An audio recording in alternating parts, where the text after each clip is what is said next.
Muito bem, graças a Deus, começando mais uma edição do nosso podcast Aurora. E hoje nós temos a grata satisfação e alegria em receber aqui em nossos estúdios o reverendo Sérgio Gini, que é o pastor-presidente da Igreja Presbiteriana Independente do Brasil. Pastor-presidente da nossa igreja, da nossa denominação. Pastor Sérgio Gini, uma alegria te receber. Bem-vindo ao nosso podcast de hoje.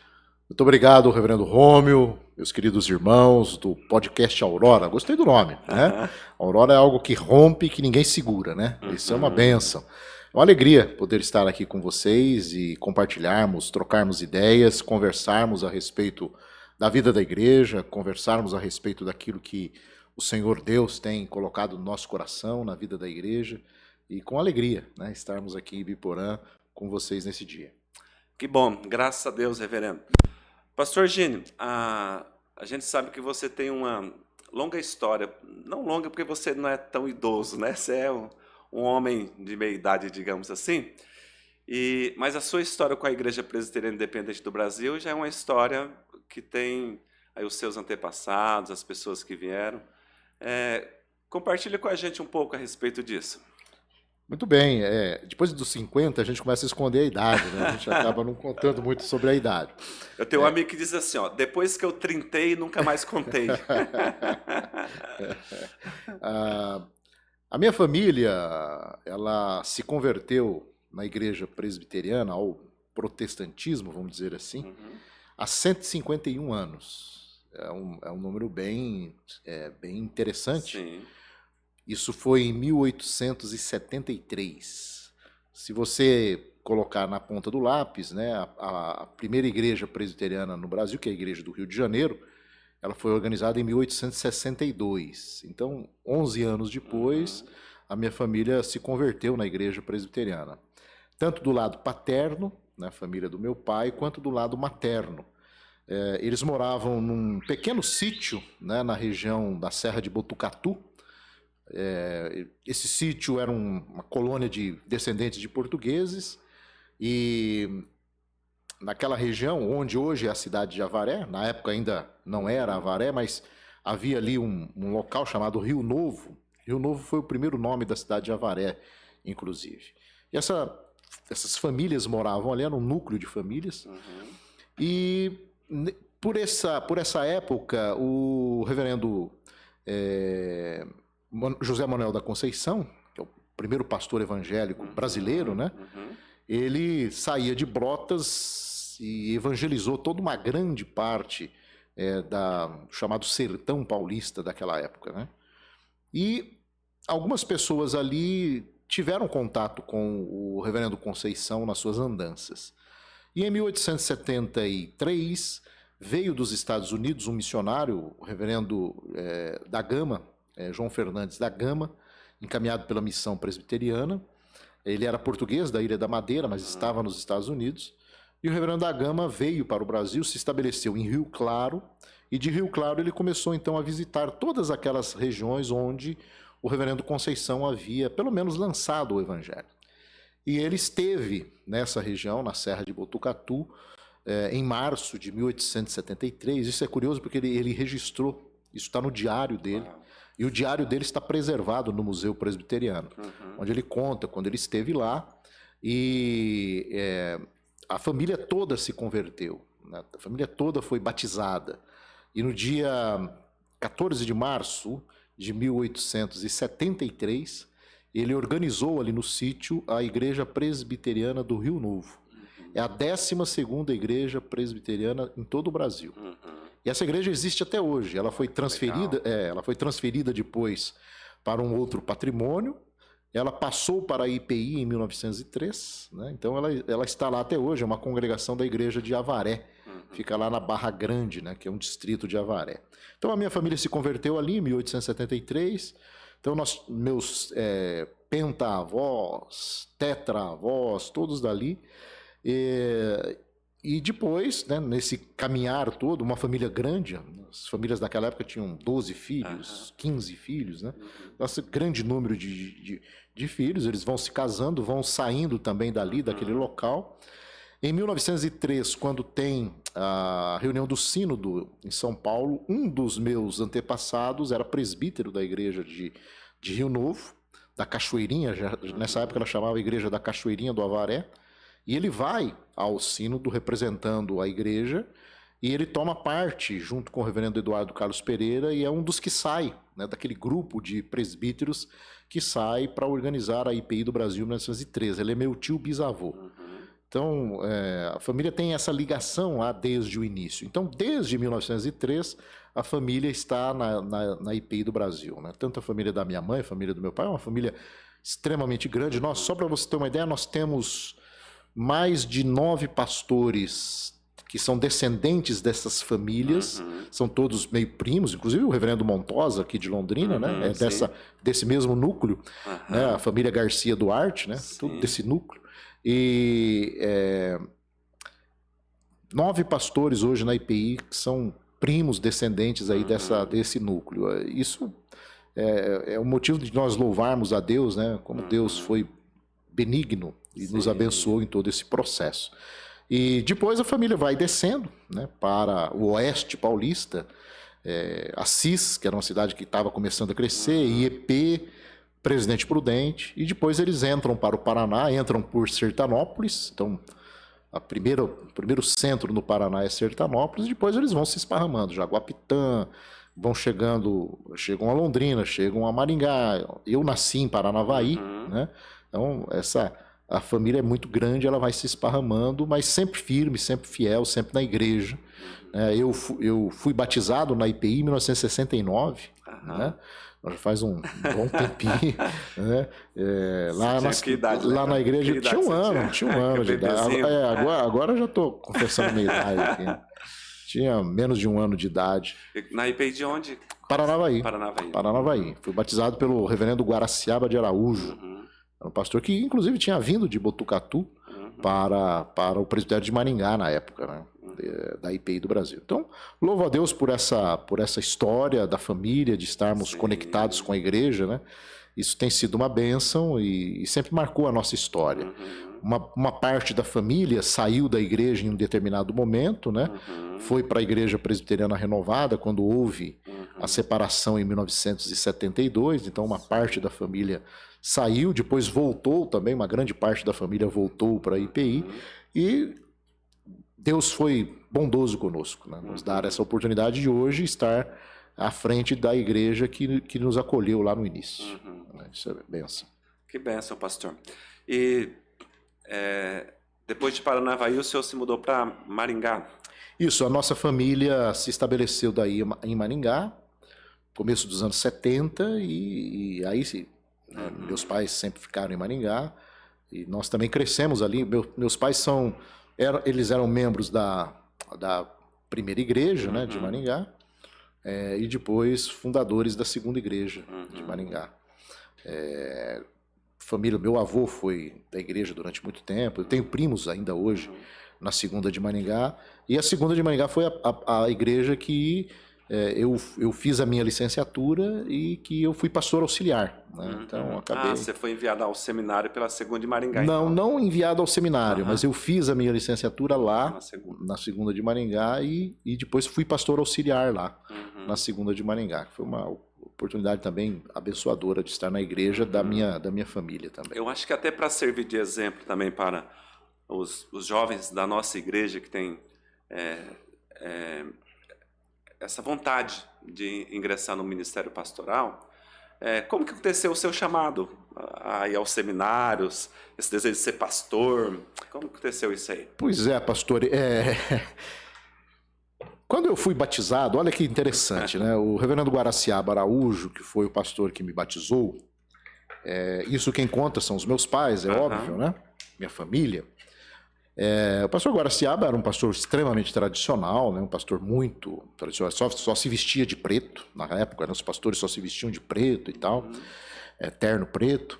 E o reverendo Guaraciaba, no dia do meu batismo, ele falou, não sei, Deus revelou alguma coisa, que ele estava batizando um futuro pastor. Uau! Houve uma liberação profética. E isso, óbvio, né? Minha família sempre conta. E, bem, ficou, né? Mas eu, ali com os meus 12, 13 anos, eu sempre gostei muito de falar em público. Aham. Pra você ter uma ideia, meu primeiro sermão eu tinha 14 anos. Subi em cima de um caminhão numa praça pública e preguei numa praça pública em cima de um caminhão. Então eu sempre gostei desse ambiente, né? Fui líder de mocidade, presidi a Federação de Mocidades do Presbitério de Maringá, então estive envolvido nessa área. E também, né, estudando, fazendo outros cursos, né? Mas esse chamado foi brotando, né? Esse chamado foi brotando quase que naturalmente, porque sempre estive envolvido com a igreja, envolvido na vida da igreja, desde garoto. E sempre assim, preguei, né? Desde 14 anos eu pregava, então o pastor da minha igreja dava oportunidades de vez em quando em alguns cultos para que a gente pregasse, ministrasse. E isso para mim foi importante e aquilo queimou no coração para o chamado. E aí, quando eu fui fazer o seminário, eu era menor de idade, né? Então o seminário tinha restrição com a questão de idade. E eu depois acabou optando por um outro seminário que não era o seminário da IPI. E eu fui estudar, ainda menor de idade, era um internato, né? Fui para o internato. Curso todo? Curso todo de internato, 4 anos no internato. Foi uma experiência rica, foi uma experiência boa, muito interessante, né?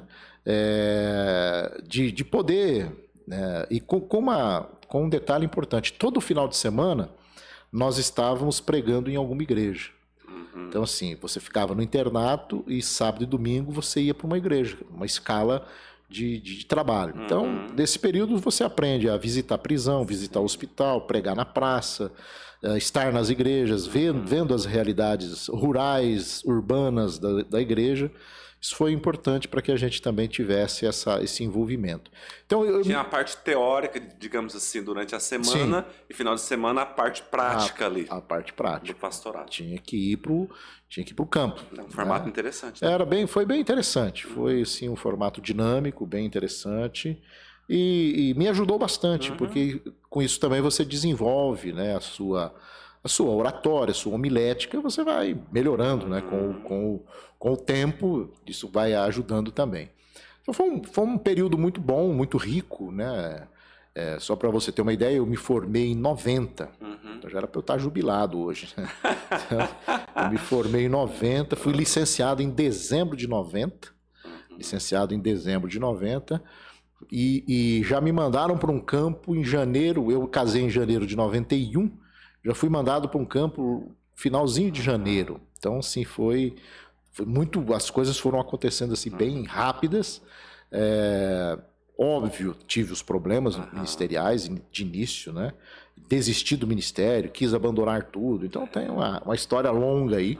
Mas o chamado sempre esteve lá, latente. Né? Sempre esteve latente. A minha experiência, que eu posso dizer assim, experiência de conversão, ela aconteceu no dia a dia da igreja. Né? No dia a dia de estar presente na igreja, nos cultos, trabalho da mocidade, culto de vigília. Nós tínhamos muito culto de vigília, né? Culto de oração. Fazíamos muito evangelismo na rua, entrega de folhetos, evangelismo na praça. Então isso trouxe essa dinâmica de você estar envolvido com a igreja. Então o chamado em si estava aí latente no coração, mas ele foi desenvolvido, né, nesse trabalho com mocidade, jovens, e depois foi consequência, não natural, mas espiritual, digamos assim, uma consequência daquilo que Deus tinha para a tua vida. Isso. Né? Pastorear, você lembra as igrejas que você pastoreou? Sim. Depois de formado, você falou que foi em 91, primeira igreja. Eu fui pastorear no Presbitério de Assis, a igreja chamada Igreja de Palmital. Uma igreja pequena, isso em 1991, recém-casado, e fui morar no fundo da igreja. Aí são aqueles erros que a gente comete, né? Do início de ministério. Não tem muita gente para te orientar, né? E na época foi um processo muito difícil. Imagina. Era uma congregação, o presbitério me deu uma ordem, ó, você vai para esse lugar e você vai organizar a igreja. Então eu estava com esse objetivo de organizar a congregação e a igreja. E Deus foi misericordioso e conseguimos organizar. Em agosto nós organizamos a igreja, elegemos o conselho, mas eu estava num processo de desgaste, né? Recém-casado, né? Tinha casado no início do ano, a cozinha da igreja era a minha cozinha, o banheiro da igreja era o meu banheiro, não tinha privacidade, minha esposa engravidou no meio do ano, e aí foi assim muito tumultuado. Foi tudo ao mesmo tempo. Tudo ao mesmo tempo. E eu tomei uma decisão que aí foi o meu erro, e eu paguei caro por isso. Olha só. Foi uma decisão de ter alugado uma casa, né, sem comunicar o conselho da igreja. Veja, né, que não tem nada a ver, eu que ia pagar, né, o aluguel da casa, mas eu fiz isso e não consultei o conselho. E aquilo, o conselho da igreja na época achou que eu não tinha sido transparente com eles e tal, e aí criou-se um clima muito pesado. E somou a isso todo o processo de gravidez da minha esposa. Enfim, novembro eu estava licenciado, ia para o exame de ordenação em dezembro, na reunião do presbitério. Em novembro eu resolvi abandonar a igreja. Falei para minha mulher, vamos embora? Ela falou, vamos. Liguei para um amigo, pedi um caminhão. Ele chegou no outro dia com o caminhão, botei a mudança em cima do caminhão, liguei para o conselho e falou, ó, a chave está aqui, estou indo embora. E voltei para Maringá. Voltei para minha cidade de origem. Abandonei a igreja. Óbvio, né? Aí tem todas as consequências. Primeiro, o presbitério cassou minha licenciatura. Rir para não chorar, né? Agora, né? Hoje está para rir, né? Voltei para minha igreja, a igreja mãe, e a igreja mãe falou assim, não, esse é um filho rebelde. Olha só.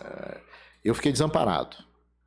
Você tinha 20 e quantos anos? 22 para 23 anos. Jovem, inexperiente. Essas cabeçadas. E não tinha tutor, né? Na época não havia tutor. O meu tutor morava em Paraguaçu Paulista. Era difícil conversar com ele. Ninguém aparecia. E eu voltei para Maringá e aí a minha igreja me rejeitou. Né? Você é um filho rebelde e tal. E nasceu a minha filha em dezembro. Isso foi assim, você está naquela situação, o que você vai fazer da vida? E eu coloquei no meu coração, sabe de uma coisa? Eu vou estudar, eu vou fazer alguma coisa. E vou cuidar da minha vida. Esse negócio de igreja... Esse negócio de igreja aí, pelo jeito, não vai dar certo, não. E fui estudar, fui fazer cursos, fui trabalhar, passei num concurso público na prefeitura. Deus sempre foi misericordioso comigo, né? E dei as cabeçadas, né? Eu fiquei fora do ministério, para você ter uma ideia, eu fui licenciado em 91, em dezembro eu saí da igreja. A partir de 92, eu fiquei fora do ministério até 2003. 2003, no centenário, no culto do centenário, lá em São Paulo. Lá em São Paulo, no culto do centenário. Nessa época eu estava morando em Curitiba, eu estava trabalhando em Curitiba, tinha minha casa em Maringá, mas trabalhava em Curitiba. E frequentava lá a primeira igreja, era aquele frequentador que sentava no último banco para ninguém te ver, né? E para não ter compromisso com ninguém também, né?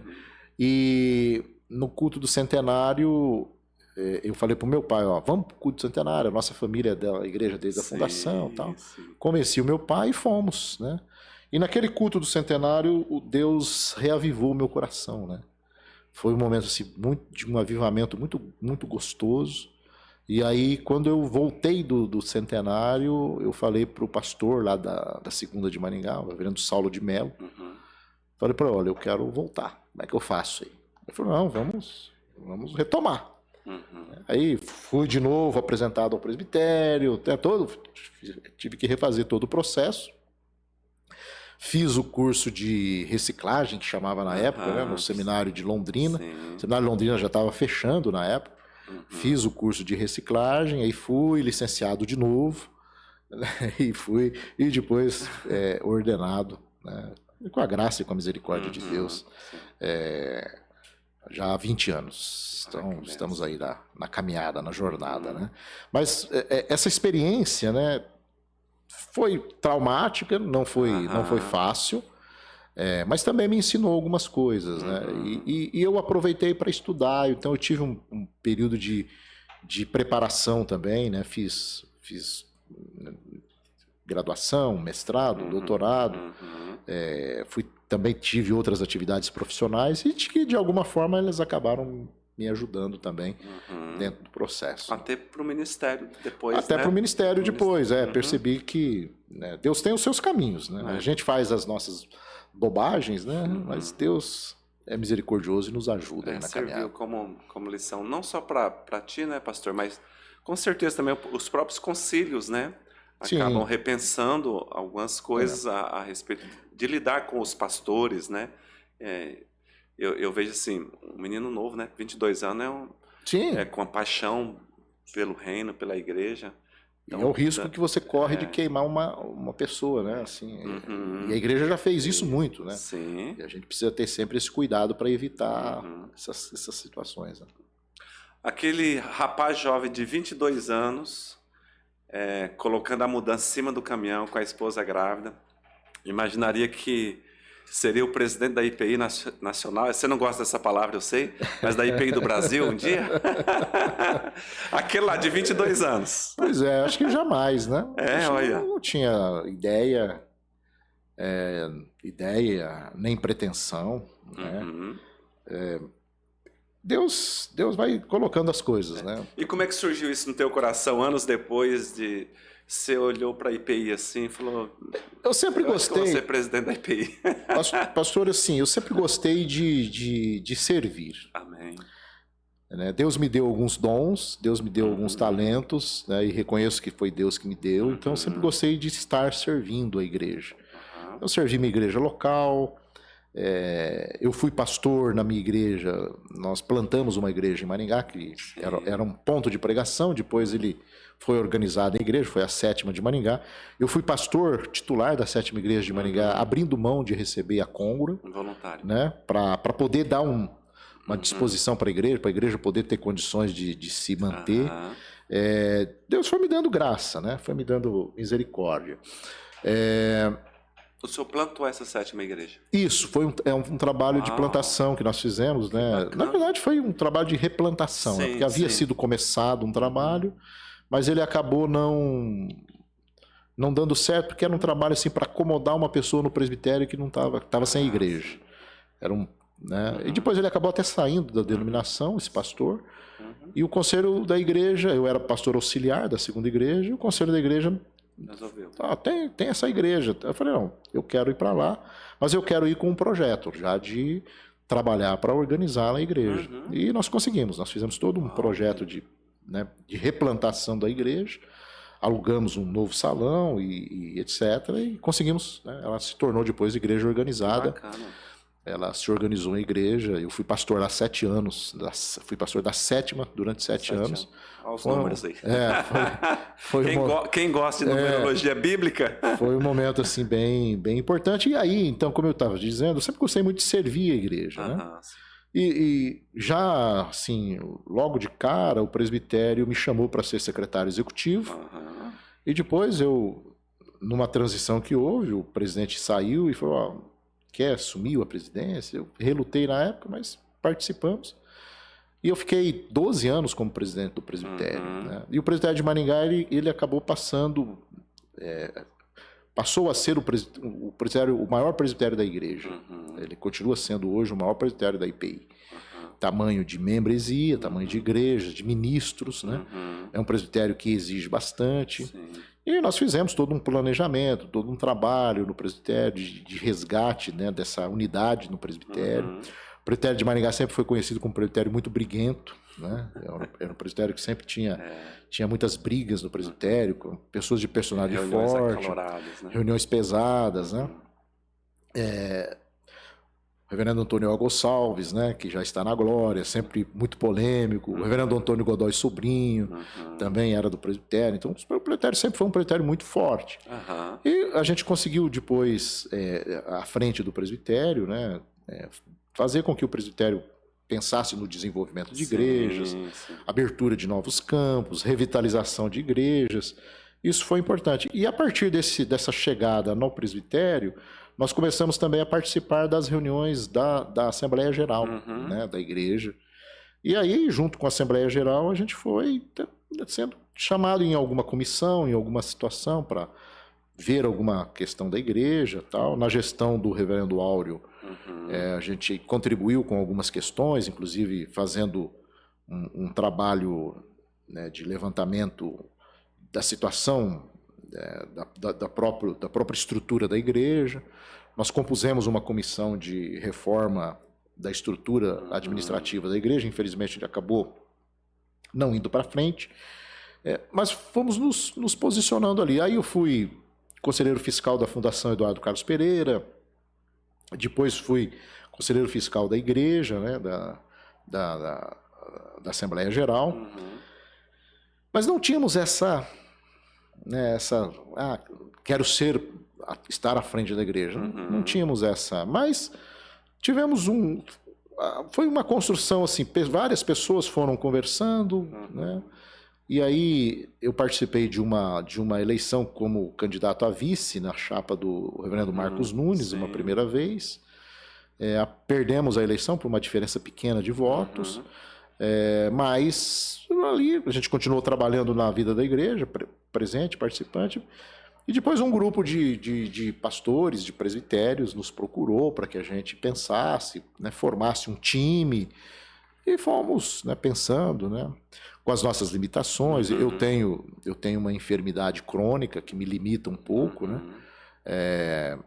mas conseguimos, formamos uma equipe, né, uma equipe diversa, né, com pessoas que pensavam diferentes. Isso é bom para que você possa ter uma dinâmica de olhar também a vida da igreja. E decidimos colocar o nosso nome à Apreciação, né? Especialmente depois que houve uma Assembleia Geral em Maringá.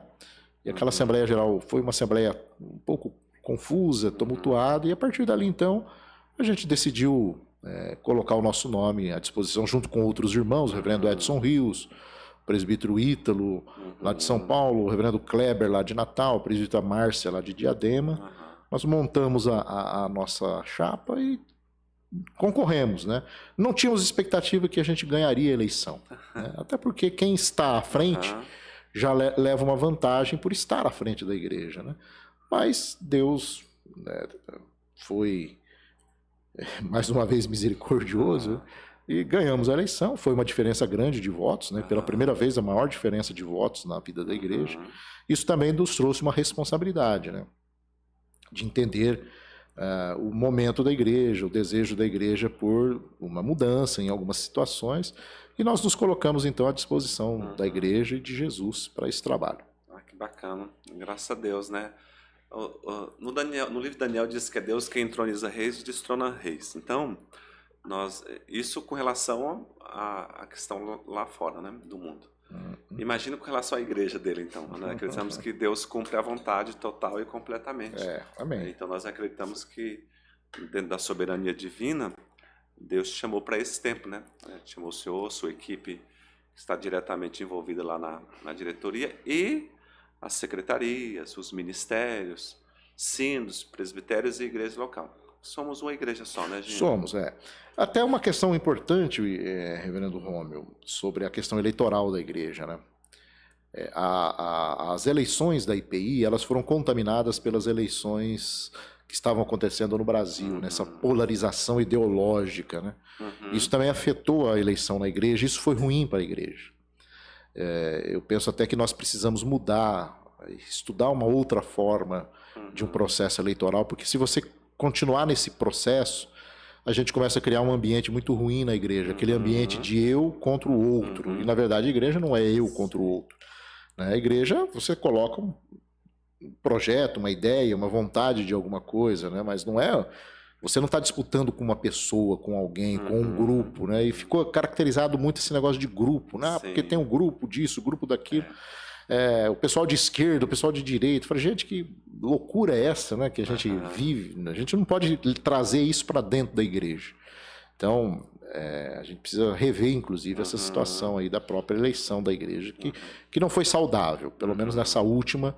ela não foi saudável, não foi uma eleição assim. Isso foi há 1 ano e meio atrás? Isso. 1 ano e meio atrás. 1 ano e meio Você atrás. percebe ainda algum resquício disso hoje na denominação? O senhor que tem viajado o país inteiro aí. Não. Assim, está mais pacificado isso? Quando o fervor foi no processo eleitoral, né?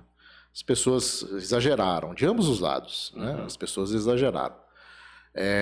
Hoje não, né? Até porque quando nós vencemos a eleição, em todo momento nós trouxemos as pessoas que já estavam na gestão anterior para trabalhar conosco sem nenhum problema, né? Pessoas que não votaram em nós, né? Sem nenhuma dificuldade de estar compondo conosco, de estar conosco, até porque a igreja é uma igreja, né? A igreja é a igreja de Jesus, né? O próprio reverendo João Luiz Furtado, que era o presidente anterior, nós o mantivemos na representação da Aliança Evangélica, né? Então hoje ele representa a igreja na Aliança Evangélica Brasileira, participa lá conosco, está bem ativo na Aliança Evangélica, mostrando isso, né? Porque eu até durante a campanha eleitoral eu disse isso, é contraproducente a cada 4 anos você desfazer tudo e começar a fazer tudo do zero. Não faz sentido na vida da igreja. Você tem que manter as estruturas, né? Que bom seria se nós tivéssemos um mecanismo que funcionasse sem essa necessidade de você...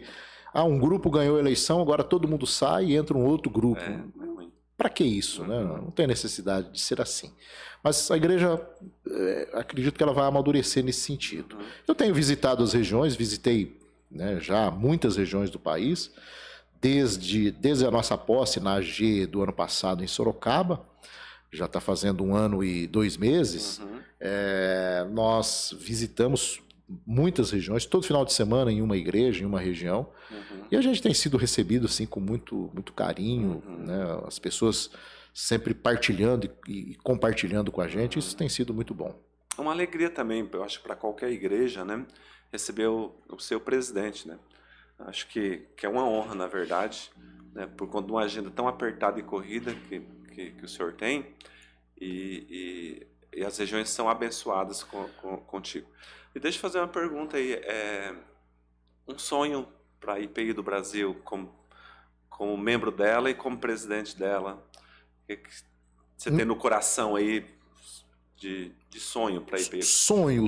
Porque tem a igreja ideal e a igreja real. Meu sonho na IPI do Brasil é que a IPI do Brasil, de fato, ela estivesse hoje em todas as grandes capitais do país e estivesse nas grandes maiores cidades do país. Infelizmente, nós não estamos, né? Esse é um sonho, né? O sonho de que, a partir das grandes cidades, nós consigamos esparramar essa igreja para as outras cidades. Nós temos ainda algumas pessoas que têm resistência. Quando a gente fala sobre crescimento da igreja, algumas pessoas ainda têm resistência a isso, dizendo assim, mas a igreja sempre foi assim, né? O crescimento é natural. O crescimento é natural, mas ele é natural dentro de um corpo saudável. Gerar condições para ser natural. Exatamente. Né? O corpo precisa dar condições, né? O corpo precisa estar bem nutrido, bem desenvolvido, para que haja o crescimento, né? A igreja nem sempre foi assim. A IPI do Brasil é uma igreja que cresceu bastante. Se você olhar o histórico da igreja, o Paraná, por exemplo, né? Quando os paulistas vieram colonizar as grandes cidades do Paraná, eu pego Londrina, Maringá, e depois, né, Umuarama, Cianorte, Campo Mourão, cidades do interior, Ibiporã, Sertanópolis. Essas cidades foram... a IPI esteve presente. Tem cidades que a IPI foi a primeira a chegar. Acho que aqui em Ibiporã a IPI deve ter sido uma das primeiras. Né? Maringá, por exemplo, a primeira igreja evangélica de Maringá foi a IPI. Né? Nos anos 40. Então você veja a força que a igreja teve num determinado momento. Só que nós perdemos isso. Ao longo do tempo a gente perdeu isso. E quando você perde isso, alguém vem e ocupa o teu lugar. Né? Então hoje nós perdemos o nosso lugar para outro. Né? É tudo do reino? Sim, é tudo do reino. Amém. É do reino. Mas nós, como denominação, nós temos uma função, né, como corpo, de crescer, de se desenvolver. Então, meu sonho é o crescimento da igreja. Agora, é um desafio. É muito desafiador o crescimento da igreja nas situações, nas circunstâncias em que nós nos encontramos hoje. E aí, isso acho que para a gente encerrar, que a gente já está dentro do nosso horário, o trabalho seria com presbitérios, sinos, igreja local e conselhos, AG, como você enxerga para retomarmos esse crescimento da igreja? A IPI, ela nasceu com uma liderança muito forte, centralizadora. Se nós olharmos a história da IPI, eu elaborei um curso agora, recentemente, sobre a história da IPI para a nossa pós-graduação lá na FATIP. Então, e nessa matéria, eu discuto desde o nascimento da igreja. Ela nasceu muito centralizada em São Paulo, óbvio, ela é uma igreja que nasce em São Paulo. Sim. Ela tem uma força muito grande, né, nessa centralização. E ela, de alguma forma, ela não perdeu essa centralização. Ela foi elevando, ela foi crescendo, mas ela foi mantendo essa centralização ao longo do tempo. Só que essa centralização, ela acaba sendo contraproducente à vida da igreja. Por quê? Porque a igreja acontece na base. Quando você é pequeno, nós começamos como um presbitério, com poucas igrejas. Faz sentido você centralizar, mas a partir de um momento que você tornou-se grande, né, você precisa valorizar agora a base, né, a base, a igreja local. É a igreja local onde a igreja acontece. Não existe uma igreja nacional. Existe um escritório, né, uma sede administrativa, mas lá não é uma igreja. A igreja acontece aqui. Né, a vida da igreja é aqui. E o concílio mais perto, né, é o presbitério. Né? Então, o presbitério ele precisa estar envolvido. Então, a igreja só vai crescer quando os presbitérios tomarem definitivamente essa sua força de unir as igrejas locais e projetar esse processo. Porque se os presbitérios continuarem, não estou dizendo todos, mas alguns presbitérios funcionando como cartório, como assim como cartório? Reúne-se uma vez por ano para ver se as atas estão legais, para ordenar quem precisa ser ordenado e para comissionar quem precisa ser comissionado. Isso é um cartório, isso é um trabalho de cartório. Sim. O presbitério ele tem que ir além disso, ele tem que planejar, olha, evangelização, novos campos, novos lugares onde nós vamos abrir, né, direcionar os nossos recursos humanos e financeiros para o crescimento da igreja, porque senão a gente vai ficar fazendo repasse de documentos, né? Fazendo um serviço burocrático. Então, o crescimento da igreja vai passar pelo presbitério, vai passar pela igreja local. A estrutura de sínodo, não sei, a gente talvez precisa rever essa questão. Né? A Assembleia Geral hoje ela se reúne de 2 em 2 anos. Eu não sei, talvez se ela se reunisse de 3 em 3 ou de 4 em 4, seria muito mais produtivo. Né? Até para você dinamizar a base é que tem que trabalhar. E é a base que tem que demandar para a igreja local, para a igreja, para a Assembleia Geral, lá para cima. E não de cima para baixo, porque aí a igreja não funciona. Tá certo. Tá bom. Nós agradecemos sua presença aqui no podcast, Aurora, e nos comprometemos também a estar orando por ti, para Deus dar as bênçãos dele e continuar te usando com sabedoria e graça à frente da nossa querida IPI do Brasil.